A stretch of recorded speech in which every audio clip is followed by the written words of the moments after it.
Après des années de consommation à outrance, le monde industriel se meurt petit à petit. Il laisse derrière lui un environnement dénaturé et minéral. Tout devient figé, le brouhaha des villages alentours devient un calme assourdissant.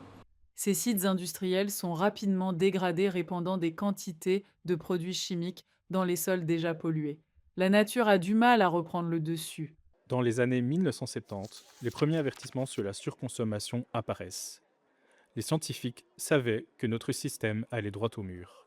Dans les années 2020, les premières crises d'approvisionnement en énergie nous forcent à repenser notre manière de produire.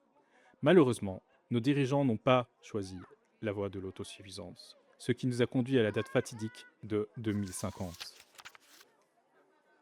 Ce n'est seulement qu'en 2100 qu'une idée surgit. Un collectif mène un étrange engin et tente une aventure folle. Revitaliser ce monde abandonné par les hommes. Le groupe Humus se démène à bord de sa chenille géante pour traiter et réadapter les sols pour la biodiversité. Chaque grain de terre est nettoyé et chaque usine est réutilisée. Après quelque temps, la nature ressurgit du sol. Humus traite le sol par les plantes et divers mécanismes. On redécouvre un paysage longtemps oublié.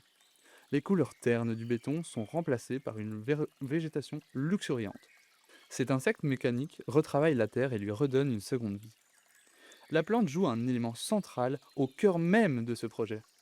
En effet, elles ont des vertus qui lui permettent d'absorber les polluants. Celles-ci sont collectées et traitées dans un site spécialisé. En plus de ça, s'ajoute en tête un module qui réduit le béton. Des logements sont semés sur son sillage. Petit à petit, l'humain se reconnecte à la nature qu'il a tant délaissée. Après ce passage, un essor de vie prend place dans ce nouveau cadre. L'humain et la végétation rentrent en symbiose. La faune se réinvite dans le décor. La vie est en plein essor.